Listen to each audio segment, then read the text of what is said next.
ที่จบไปแล้วนั้นเป็นรายการคดีโลกคดีธรรม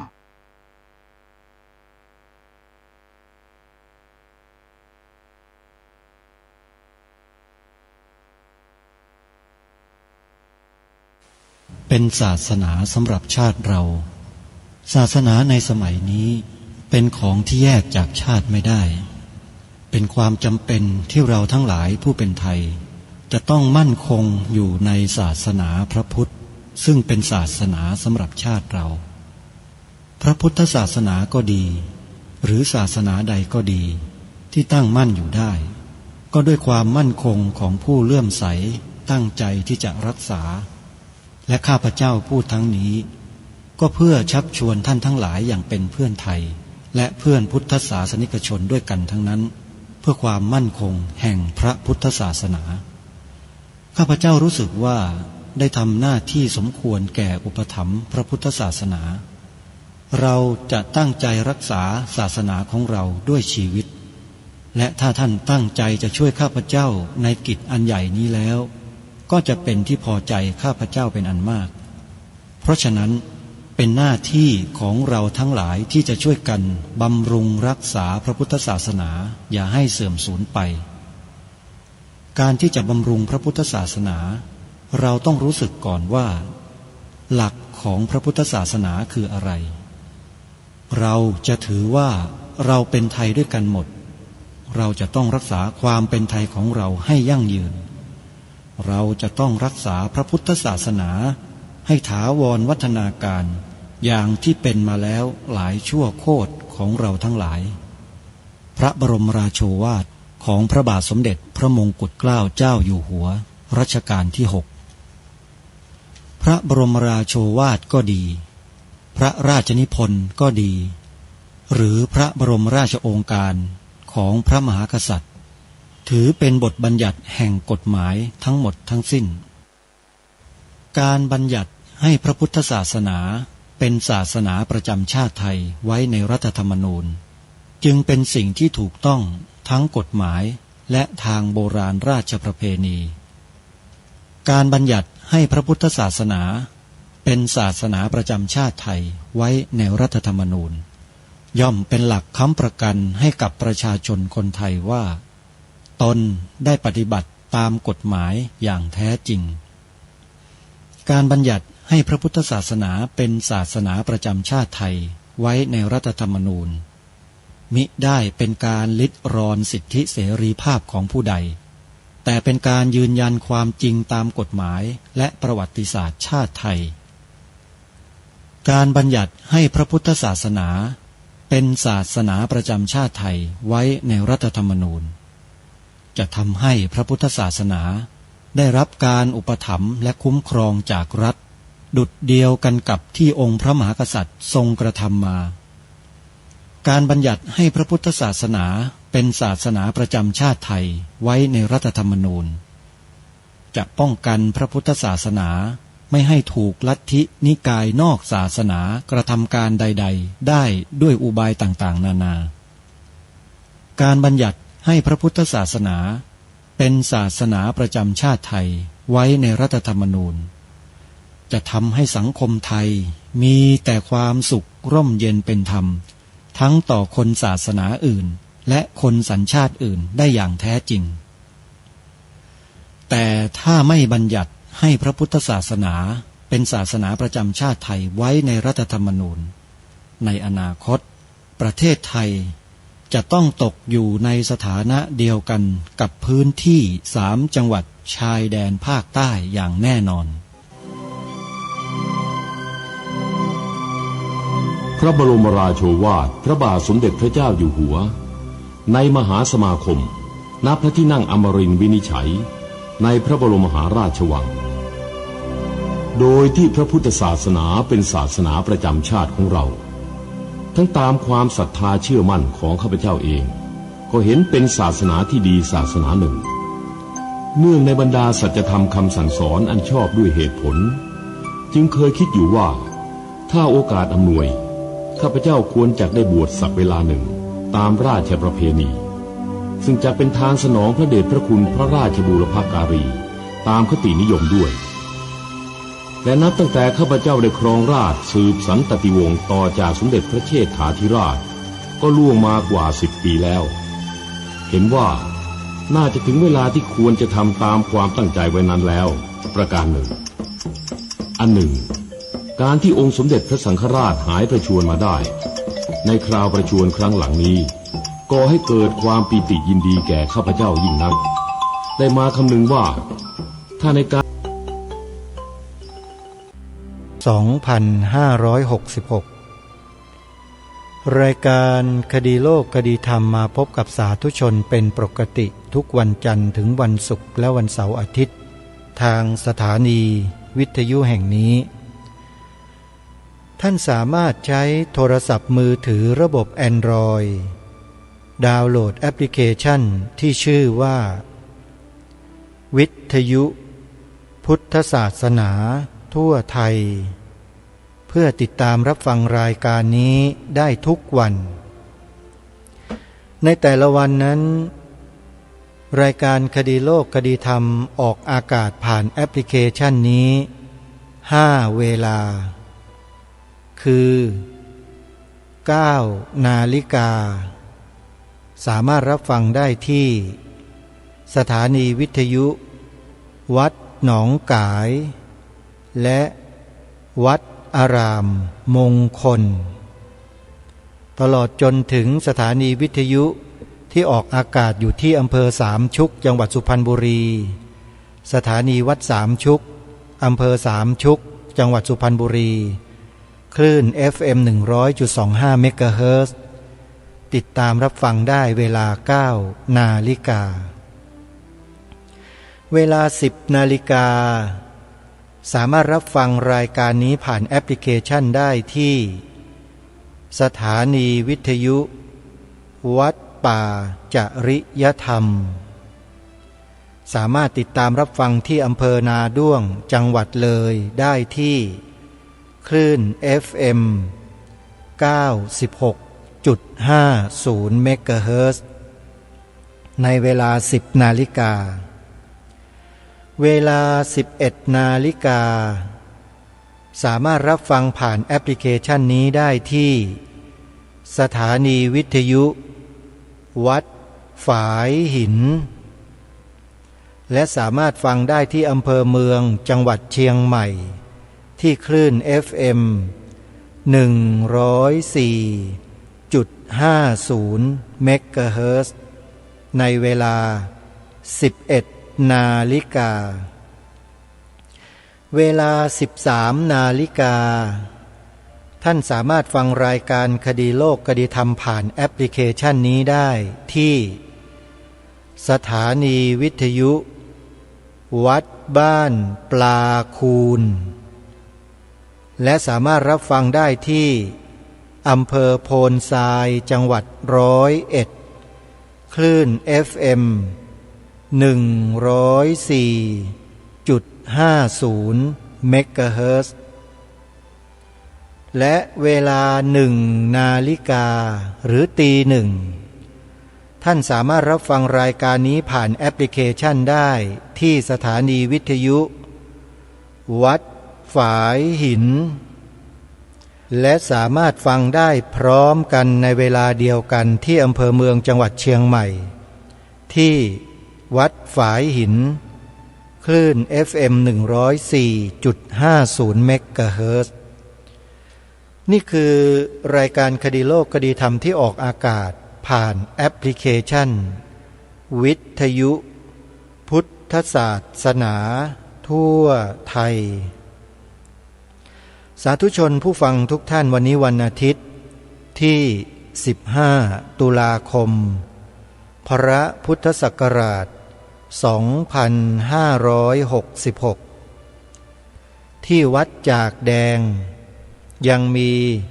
การสัมมนาทางวิชาการการศึกษาพระปริยัติศาสตร์นานาชาติภาคภาษาบาลีจัดตั้งแต่ช่วงเช้าไปจนกระทั่งถึงช่วงค่ำ2 ทุ่มวันนี้กิจกรรมก็ยังคงเป็นเหมือนเดิมมีการบรรยายมีการปาฐกถา มีการเสวนาซึ่งล้วนแล้วแต่มีพระและคฤหัสถ์ญาติโยมที่เป็นนักวิชาการระดับมือฉมังฉกาจฉกันในด้านบาลีกันทั้งนั้นมารวมกันอยู่ที่วัดจากแดงแห่งนี้และการสัมมนาครั้งนี้มีเป้าหมายสำคัญก็คือว่าต้องการให้พุทธบริษัทผู้สนใจภาษาบาลีได้เข้ามาทำการศึกษาเรียนรู้ภาษาบาลีอย่างละเอียดอย่างลึกซึ้งสามารถนำไปศึกษาค้นคว้าพระไตรปิฎกซึ่งเป็นคำสอนขององค์สมเด็จพระสัมมาสัมพุทธเจ้าฉบับภาษาบาลีได้ด้วยตนเองการศึกษาเป็นภาษาบาลีเข้าใจในอัตถ์ในธรรมโดยการสื่อภาษาบาลีนั้นมีอรรถรสได้ความรู้มากกว่าภาษาไทยหลายเท่าผู้ดำเนินรายการเองสมัยก่อนที่ยังไม่รู้จักบาลีก็พูดเป็นเสียงเดียวมาโดยตลอดว่าไม่มีภาษาใดในโลกที่จะสื่อสารแล้วเข้าใจลึกซึ้งสนทนากันแล้วเข้าใจกันอย่างลึกซึ้งเท่ากับภาษาไทยเราไม่มีแล้วเคยคิดอย่างนั้นจริงๆสมัยเด็กๆแต่หลังจากที่ได้ศึกษาภาษาบาลีใหญ่ก็ทำให้ความคิดนั้นตกล่วงไปทั้งหมดไม่มีเหลือเลยแล้วกลับมาตำหนิภาษาไทยด้วยในบางกรณีที่ไปตีความหมายภาษาบาลีให้เพี้ยนไปอันนี้คือความจริงภาษาไทยที่ภาษาบาลีท่านแปลไว้อย่างหนึ่งพอคนไทยนำภาษาบาลีมาใช้เป็นภาษาไทยก็ไปตีความภาษาบาลีนั้นให้ผิดไปจากเดิมหลายกรณีเลยนักบาลีทั้งหลายจะทราบในข้อนี้เป็นอย่างดีถ้าหากว่ากระผมและอาตมาภาพไม่ได้ศึกษาเล่าเรียนพระบาลีมาก่อนจะไม่กล้าพูดเช่นนี้เลยที่ผ่านมาเนี่ยก็ยืนยันด้วยตัวเองว่าภาษาไทยของเราเนี่ยดีที่สุดแล้วคุยกันรู้เรื่องพูดกันรู้เรื่องแต่พอมาศึกษาบาลีแล้วบอกได้เลยว่าคนไทยนี่พูดไม่ค่อยรู้เรื่องเพราะไม่เข้าใจภาษาบาลีไม่รู้รากศัพท์ไม่มีความชำนาญไม่มีความเข้าใจพูดไปพูดมาก็ทะเลาะกันตลอดนี่คือภาษาไทยฮะพูดให้เป็นมิตรมันก็เป็นได้อยู่หรอกแต่พอขัดหูนิดเดียวมันก็เป็นศัตรูกันแล้วอ่ะแต่ภาษาบาลีเนี่ยแทบจะไม่มีเลยกล่าวออกไปเปล่งออกไปแล้วเป็นภาษาบาลีแล้วจะไม่มีความขัดแย้งอะไรเลยจริงไม่จริงท่านสาธุชนก็ลองคิดดูพวกเราพากันสวดมนต์ภาษาบาลีกันมาตั้งแต่เกิดจนกระทั่งจะตายเน่าเข้าโลงเนี่ยเวลาเรานำเอาบทสวดมนต์มากล่าวต่อหน้ากันเนี่ยเคยทะเลาะกันไหมโยมอิติปิโสภะคะวานะโมตัสสะภะคะวะโตกรณียมัทธกุสเลนยันตังสั้นตังปะตังเคยมาทะเลาะกันเพราะภาษาบาลีที่ส่งถึงกันไหมไม่มีเลยใช่ไหมฮะจึงเป็นเรื่องจริงไงว่าพวกเราไม่เคยกันทะเลาะกันด้วยภาษาบาลีใช่ไหมแล้วทะเลาะกันด้วยภาษาอะไรอ่ะภาษาไทยเพราะฉะนั้นภาษาบาลีจึงเป็นภาษาที่งดงาม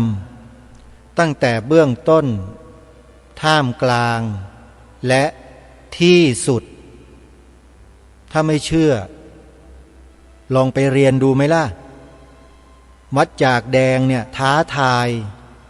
ให้มนุษย์ในโลกนี้ไปเรียนภาษาบาลีที่วัดจากแดงได้เลยใครที่ว่าแน่ๆเนี่ยสักรายเถอะนะไปไหม เดี๋ยวจะพาไปให้ไปเรียนภาษาบาลีที่วัดจากแดงกัน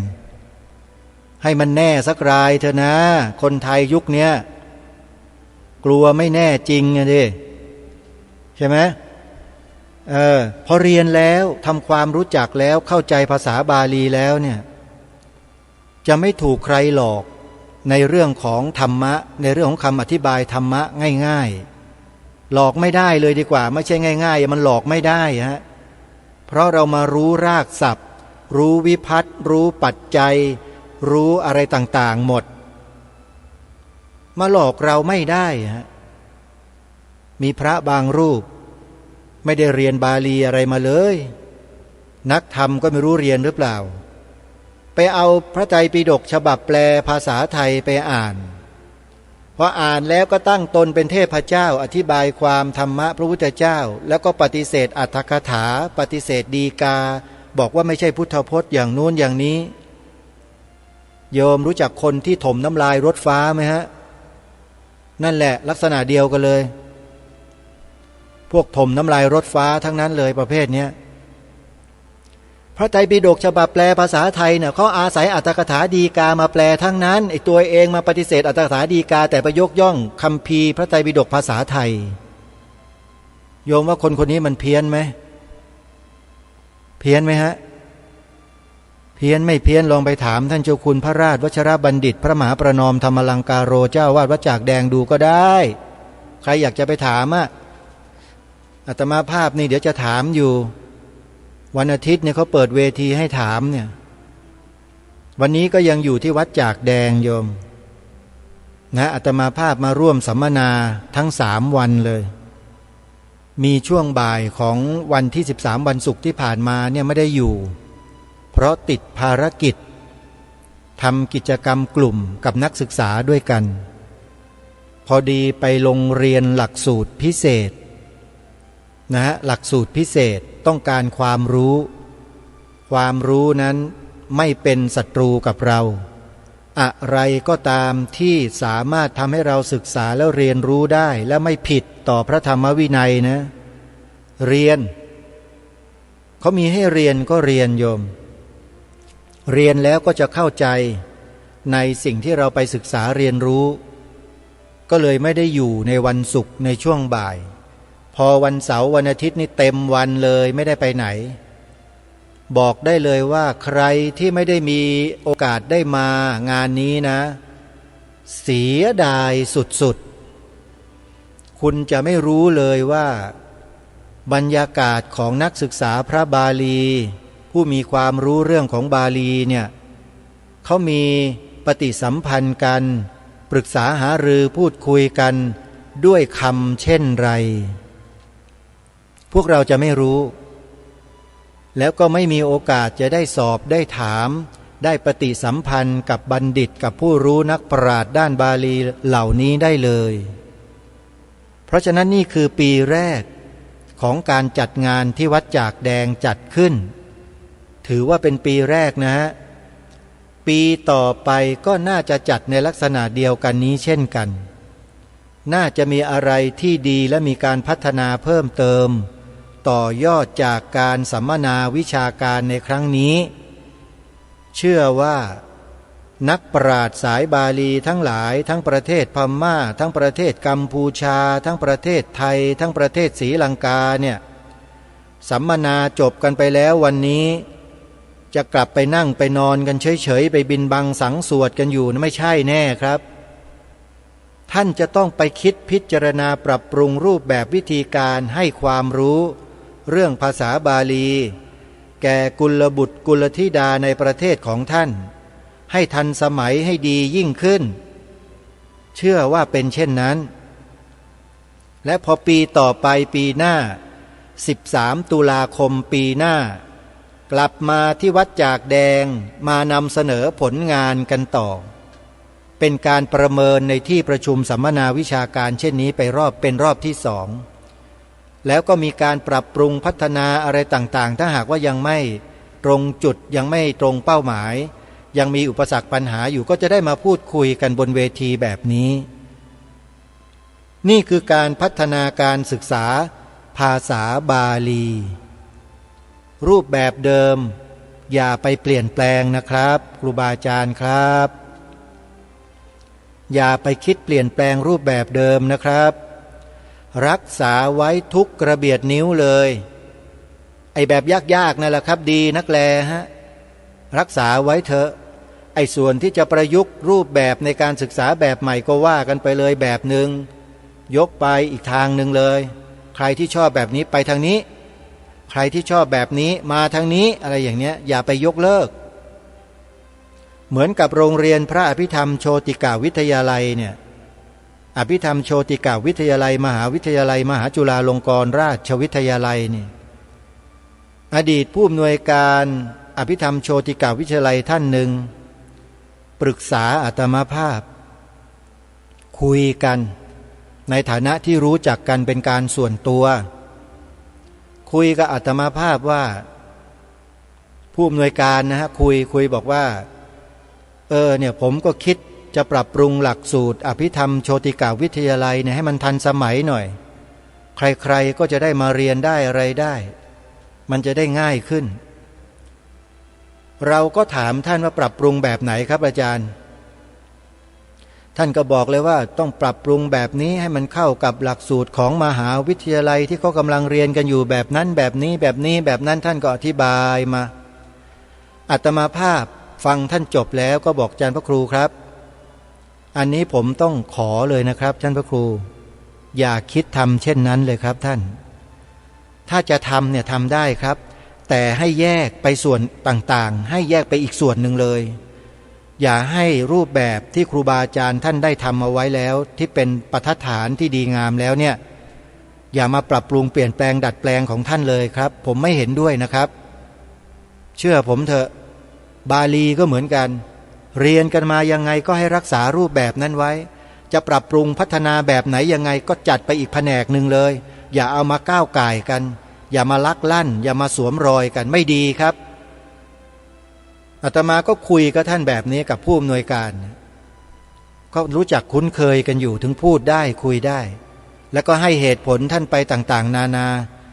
ว่าครูบาอาจารย์ของเรากว่าจะตั้งโรงเรียนพระอภิธรรมโชติกาวิทยาลัยขึ้นมาเป็น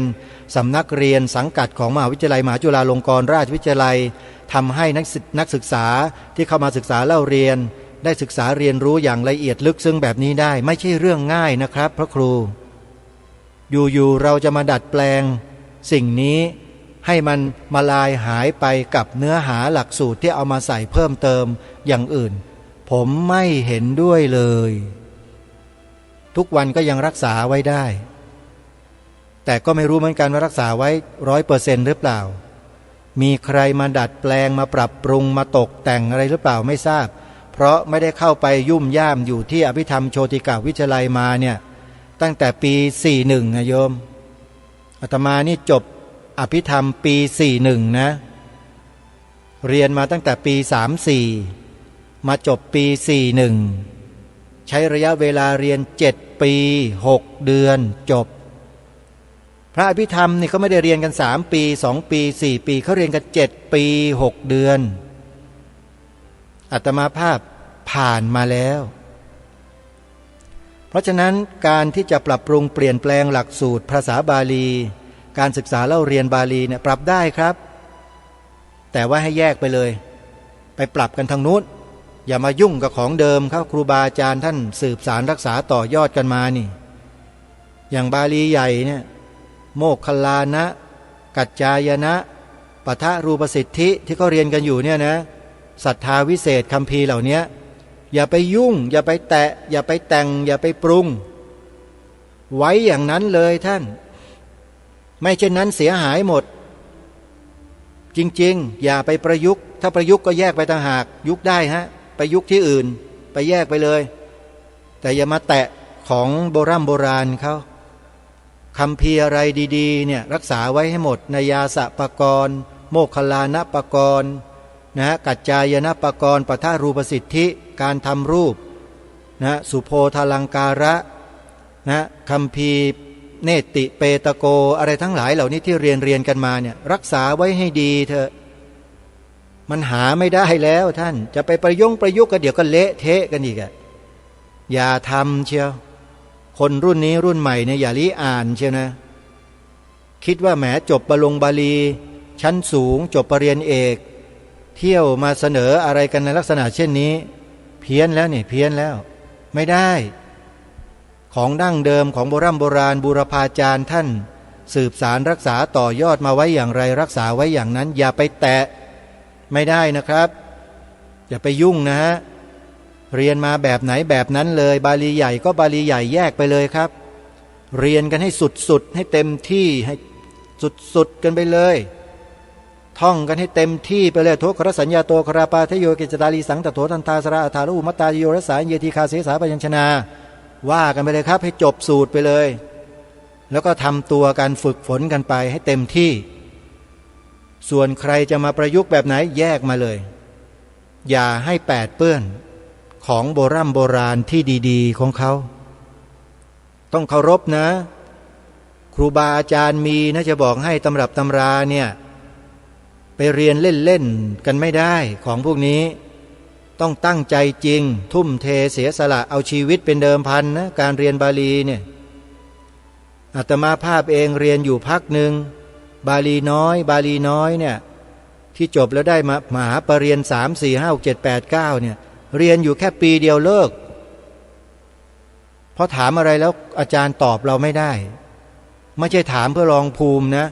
ถามในตำราที่เรียนที่สอนนั่นแหละว่าตรงนี้ทำไมเป็นอย่างนี้ทำไมยังไงไม่ตอบแล้วก็บอกท่องเพ้อไม่ต้องถามท่องเพ้อไม่ต้องถามไม่เรียนเลิกแล้วก็หันไปเรียนบาลีใหญ่ไปเรียนกับพระอาจารย์มหาสมปองมุทิโตเนี่ยวัดวิหารธรรมที่อำเภอน้ำโสมจังหวัดอุดรนั่นน่ะท่านไปอยู่นู่นแล้วเมื่อก่อนอยู่วัดมหาธาตุนี่แหละก็ไปถามท่านถามแบบนี้แหละถามแบบที่ถามบาลีน้อยนี่แหละพระอาจารย์ท่านตอบได้ทุกเรื่องเลยตอบได้ทุกคำทุกประโยคทุกขั้นทุกตอนตอบได้หมดยอมฮะถ้าตอบไม่ได้ไม่ยอมเหมือนกันไม่เรียนตอบได้ก็เลยยอมเรียนกับท่านอยู่2 ปีเรียนทำรูปเนี่ย2 ปีโยมพอทำรูปได้พอเข้าใจแล้วก็มาหัดแปลพระไตรปิฎกกับพรรคพวกในกลุ่ม3-4 คนนั่งเรียงกันอยู่มีท่านพระมหากรีธานักเรียนธรรม7 ประโยคอยู่วัดอะไรนี่ก็ลืมไปแล้วล่ะแล้วก็ท่านก็จัดรายการวิทยุ AM อยู่นั่นน่ะนั่งเรียนอยู่ฟังท่านแปลแล้วก็มีโยมบุรีศรีนครคนจังหวัดตรังอีกท่านหนึ่งแล้วก็มีพระที่รู้จักกันอีกรูปหนึ่งแล้วก็มีโยมอีกคนหนึ่งนั่งแปลคัมภีร์พระไตรปิฎกตั้งแต่พระบาลีเลยไล่ลงไปตคาถาดีกาไล่ลงไปศรัทธาวิเศษเนติปกรณ์หยิบขึ้นมาสับแสงต่างๆอันนี้หมายถึงอะไรยากสับละเอียดลึกเจาะกันแบบไม่มีเหลือเลยสับหนึ่งเนี่ยไม่มีพลาดสายตาไปได้คือเรียนกันแบบอ่านกันแบบแปลกันแบบเรียกว่าถ้าไม่ถึงกึ๋นเนี่ยไม่หยุดแปลศัพท์นั้นต้องให้ยุติกันลงได้จึงจะตีความกันออกมานี่เรียนอยู่อย่างนั้นอีกประมาณ2 ปีนะเรียนฟังครูบาอาจารย์ท่านผู้รู้ท่านอ่านพระไตรปิฎกเราก็ศึกษาตามท่านไปด้วยก็พอที่จะกล้อมแกล้มกับเขาไปได้นั่นแหละแต่เชื่อมั่นว่าถ้าไม่มีภาษาบาลีหรือไม่ศึกษาภาษาบาลีให้แตกฉานให้เข้าใจแล้วเนี่ยจะสืบสารรักษาต่อยอดพระพุทธศาสนาให้สง่างามบริสุทธิ์ผุดผ่องไปในอนาคตยากถ้าไม่ศึกษาอย่างละเอียดลึกซึ้งแล้วสืบสารไม่ได้เลยไปมาก็เพี้ยนเป็นตุ๊ดเป็นแต๋วกันไปหมดนั่นแหละเห็นไหมน่ะไพรวันน่ะกลายเป็นอะไรไปก็ไม่รู้แต่ไม่ได้เกี่ยวกับบาลีนะแต่การเข้าไม่ถึงดังหากถ้าเข้าถึงก็จะไม่เป็นเช่นนั้นหรอกแต่ก็อย่าเพิ่งไปสบประมาทนะเห็นได้ข่าวว่ากำลังเจอมรสุมใหญ่อยู่นี่แพรรี่อ่ะเดี๋ยวก็คงจะกลับมานั่นแหละแต่จะกล้ากลับเข้ามาหรือเปล่ากลับมาคราวนี้จะเหมือนเดิมไม่ได้นะจะต้องทำตนให้มันเข้มข้นให้มันมีประโยชน์ต่อพระศาสนาให้ยิ่งขึ้น อันนี้ก็ขอเตือนกันไว้เลยในฐานะที่เป็นชาวพุทธด้วยกันเนี่ยไม่ได้ไปดูถูกดูหมิ่นไม่ได้ไปด่าว่าหรอกแต่เตือนกันไว้ในฐานะที่เป็นรุ่นน้องรุ่นเด็กเนี่ยก็ขอบอกว่าอย่าประมาทกับโลกียะวิสัยเนี่ยอย่าไปประมาทเชียวและจะถูกดึงถูกดูดจมดิ่งลงไปโดยไม่รู้ตัวเลยแหละนะพระพุทธเจ้าก็ตรัสสอนไว้แล้วในพระคาถาที่ครูบาอาจารย์ท่านได้รวบรวมเรียบเรียงมาเป็นแบบเรียนวิชาธรรมวิภาคนักธรรมเอกอะ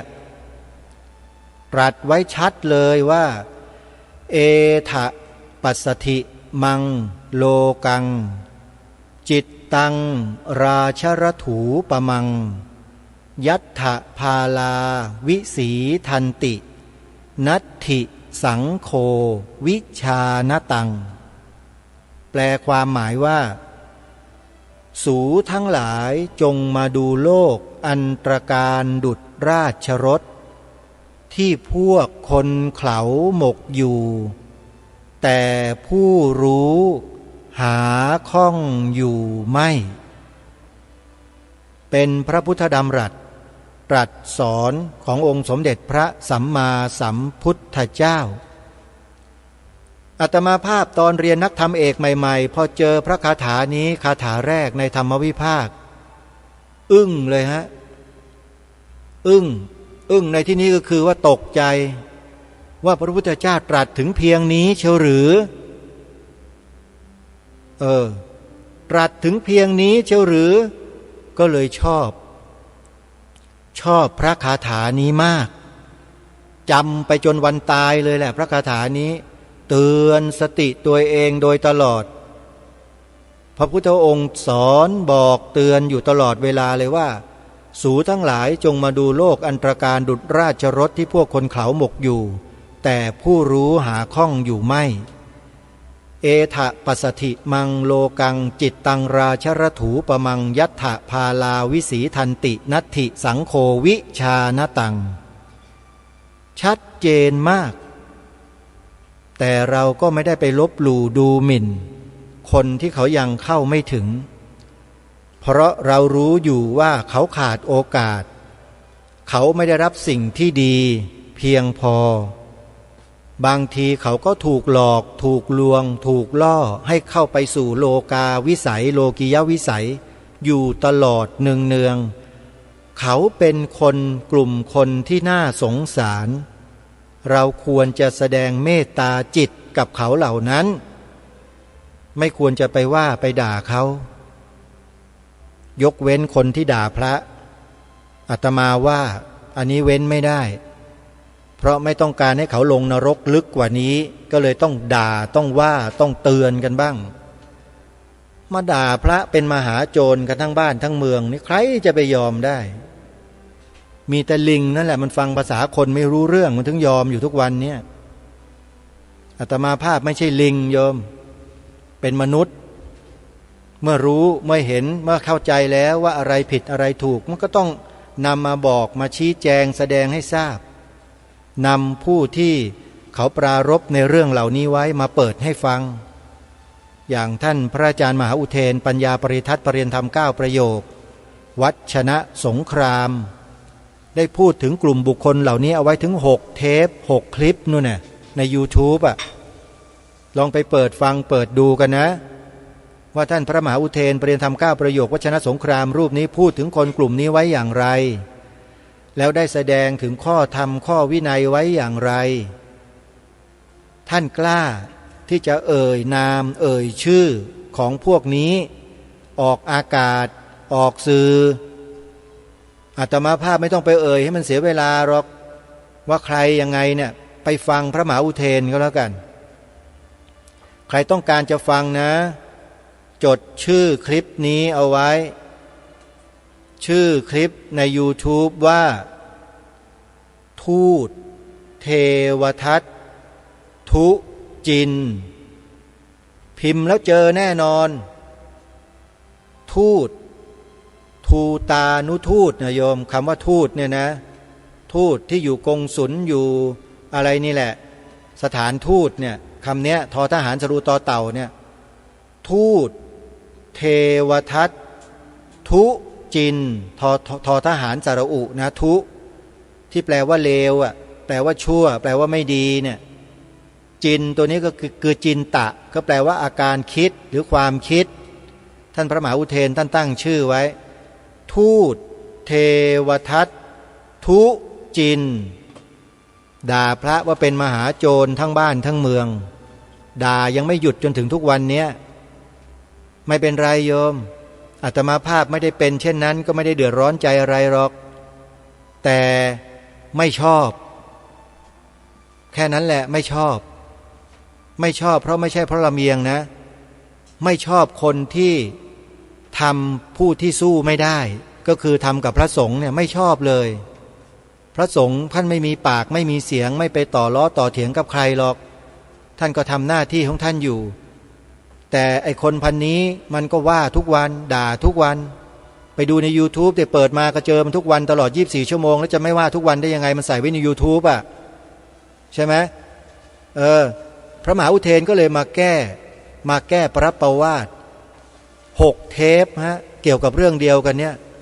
6คลิปที่ท่านอัปโหลดไว้อยู่ในกลุ่มเดียวกันเลยทูตเทวทัตทุจินไปเปิดฟังกันเด้อแล้วถ้าต้องการรู้เบื้องหลังของคนกลุ่มนี้นะที่แท้จริงรากเหง้าที่แท้จริงที่มาที่ไปของคนกลุ่มนี้พวกนี้ที่แท้จริงให้ไปดูอีกคลิปหนึ่งมีคลิปนี้มีคนมาเปิดโปงเบื้องหลังคนพวกนี้ว่าไม่ใช่พุทธปลอมเข้ามาคลิปนี้เขาพูดกันไว้อย่างนั้น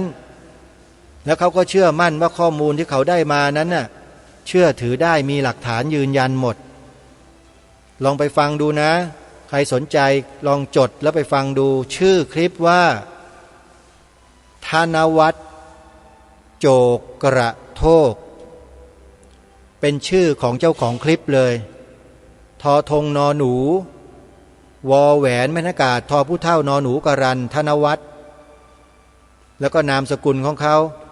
โจกกระโทกสระโอจอจานกอไก่รอเรือสระอะสระโอทอทหารกอไก่โจกกระโทกไปดูคลิปนี้แล้วท่านจะรู้ว่าคนพวกนี้ที่มาด่าพระอยู่ทุกวันว่าเป็นมหาโจรเนี่ยเป็นใครมาจากไหนไปรับเอาแนวความคิดของใครมาด่าพระทำลายพระสงฆ์ในประเทศไทยอยู่ทุกวี่ทุกวัน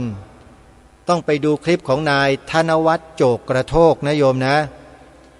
แล้วก็อย่าลืมสนับสนุนเขาด้วยเขาไม่มีใครสนับสนุนเขาทำงานเนี่ยทำด้วยจิตอาสาเสียสละก็เหมือนกับรายการคดีโลกคดีธรรมนี่แหละก็ทำไปนี่แหละด้วยความเสียสละด้วยความทุ่มเทไม่ได้คำนึงถึงหรอกว่าใครมันจะด่าจะว่าจะอะไรยังไงไม่ได้สนใจอยู่แล้วเพราะสิ่งเหล่านั้นไม่ได้มีปัญหาอะไรไม่ได้อยู่ในสายตาเลยแต่พระพุทธศาสนาสถาบันพระมหากษัตริย์และประเทศชาติบ้านเมืองทั้ง3สถาบันนี่ต่างหากที่แบกรับไว้อยู่ทุกวันนี้โดยไม่รู้จักเหน็ดไม่รู้จักเหนื่อยเพราะรำลึกถึงบุญคุณของบรรพชนบรรพบุรุษรำลึกถึงพระมหากรุณาธิคุณขององค์บุรพมหากษัตริย์ที่ทรงเสียสละทุกสิ่งทุกอย่างเพื่อปกปักรักษาความเป็นเอกราชนครนี้มาให้แก่พวกเรามีเกียรติมีศักดิ์ศรีอยู่บนโลกใบนี้จนถึงวันนี้บุญคุณนี้ลืมไม่ได้นี่คือสิ่งที่ทางรายการถือมาโดยตลอดแต่ไม่ได้ยึดมั่นถือมั่นนะถือเขาเรียกว่าเคารพมีความเคารพในบุญคุณบรรพชนเคารพในบุญคุณพ่อแม่พี่ป้าน้าอาผู้มีพระคุณทั้งหลายทั้งปวงญาติโยมทั้งหมดแหละที่สนับสนุนเกื้อหนุนอาตมาภาพมาถึงวันนี้นะระลึกถึงท่านเหล่านี้ก็เลยนั่งอยู่เฉยๆไม่ได้หาความสุขเฉพาะตนไม่ได้ทำไม่ได้เลยเพราะนั้นภารกิจหน้าที่งานทั้งหลายจะต้องลงมาที่นี่ทั้งหมดเกือบทั้งหมดถึงแม้จะไม่ใช่ทั้งหมดถึง 100% แต่มันก็มากกว่า 90% แน่นอนเพราะความสำนึกนี้ อุดมการณ์นี้มันจะบอกว่าไงอ่ะมีบางคนเขาบอกมันกินไม่ได้อันนี้ก็เรื่องของเขาสิก็ไปกินอย่างอื่นไปสิกินบ้านกินเมืองกินอิฐหินปูนทรายกินถนนกินเงินหลวงกินไปเถอะไม่ได้ว่าอะไรนี่ก็กินไปกินได้เท่าไหร่ก็กินไปแต่สำหรับรายการนี้กินอุดมการณ์กินจิตสำนึกกินความกตัญญูกตเวทีกินความเสียสละเพราะชอบกินของพวกนี้กินมานานแล้วนะถ้าใครที่ไม่ได้มีลักษณะแบบนี้ก็อาจจะมองว่าโง่แล้วก็มีคนว่ามาเยอะนะว่าอาตมานี่โง่เนี่ยอาตมาก็โง่อยู่อย่างนี้แหละโยมนะก็ยังยอมโง่อยู่เพราะว่าโง่แล้วมันได้บุญน่ะถ้าฉลาดแล้วได้บาปก็ไม่เอาด้วยขี้เกียจไปตกนรกในชาติหน้าลำบากลำบนเป็นหมาเป็นแมวเป็นสุนัขเป็นสัตว์เลื้อยคลานบ้างเป็นสัตว์สี่เท้าอยู่ในฟาร์มที่เขาไปขุนไปเลี้ยงเสร็จแล้วก็จับเข้าโรงงานเชือดอยู่อย่างนั้นไม่เอาหรอกโยมเสียเวลาชีวิตไม่มีประโยชน์เลยนะพวกนั้นนะเป็นมนุษย์สุดประเสริฐเลิศดีแล้วแหละทำในสิ่งที่มันเป็นประโยชน์ดีกว่าให้ต่อเนื่องต่อไปเพราะหวังความหลุดพ้นความไม่มีส่วนเหลือแห่งเหตุปัจจัยทั้งหลายทั้งปวงที่พระองค์ท่านบัญญัติว่านิพพานนิพพานนั่นแหละ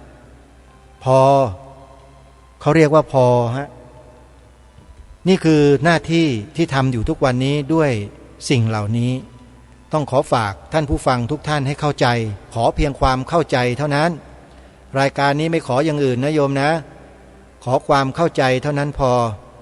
นะอย่าว่าอย่าด่าอย่าตำหนิมันจะเป็นบาปนะเป็นห่วงไม่ใช่อะไรหรอกอยากให้ช่วยกันมากกว่าเพราะทำเพื่อชาติบ้านเมืองเพื่อพระพุทธศาสนาเพื่อสถาบันพระมหากษัตริย์ของเราเนี่ยด้วยความเต็มใจนะอย่าให้มีอะไรตะกิดตะขวงใจเชียวนะอาตมาภาพไม่มีตะกิดตะขวงใจหรอกข่าวสารข้อมูลเท็จเฟกนิวอะไรมาก็แล้วแต่โยนทิ้งหมดเลยไม่เคยเชื่อสถาบันของเรานี่ถือว่าดีที่สุดในโลกต้องช่วยกันรักษาปกป้องคุ้มครองด้วยชีวิตนะเอาละท่านสาธุชนวันนี้เวลาของรายการหมดลงแล้วเดี๋ยววันต่อๆไปเนี่ยจะนำเทปนำเสียงบรรยากาศการสัมมนาวิชาการการศึกษาบาลีนะหรือว่าปริยัติศาสตร์นานาชาติที่วัดจากแดงค่อยๆคัดเลือกมานำเสนอในรายการท่านจะได้ยินได้ฟังนักปราชญ์เหล่านี้เขาพูดคุยกันเรื่องการศึกษาพระบาลีในระดับนานาชาติขอความสุขสวัสดีในธรรมแห่งองค์สมเด็จพระบรมศาสดาสัมมาสัมพุทธเจ้าจงปรากฏเกิดมีขึ้นในจิตใจของท่านผู้ฟังทุกท่านทุกคนเทินขอเจริญพร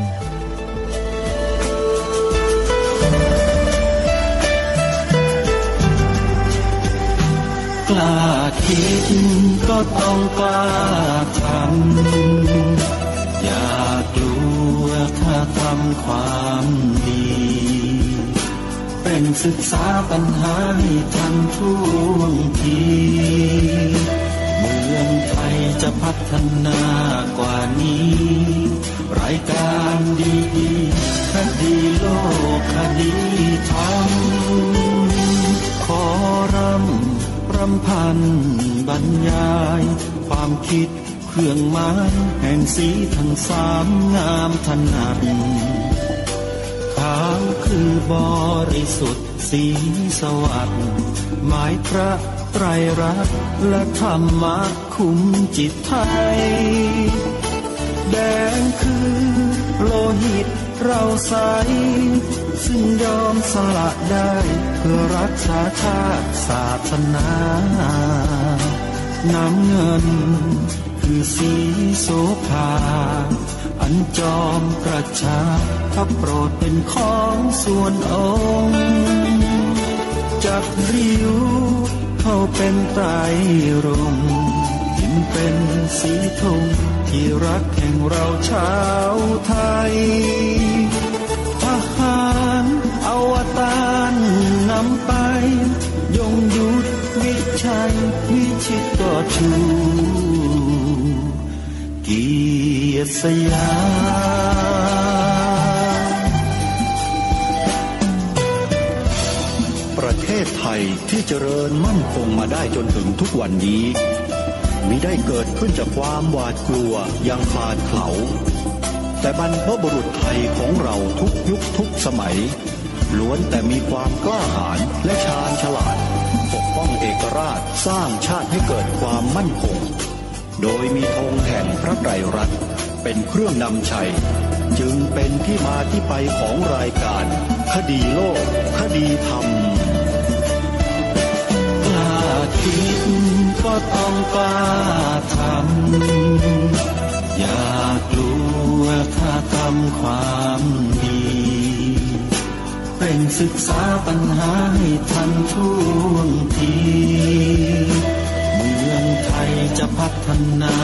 กว่านี้รายการดีๆคดีโลกคดีธรรมรายการดีๆคดีโลกคดีธรรม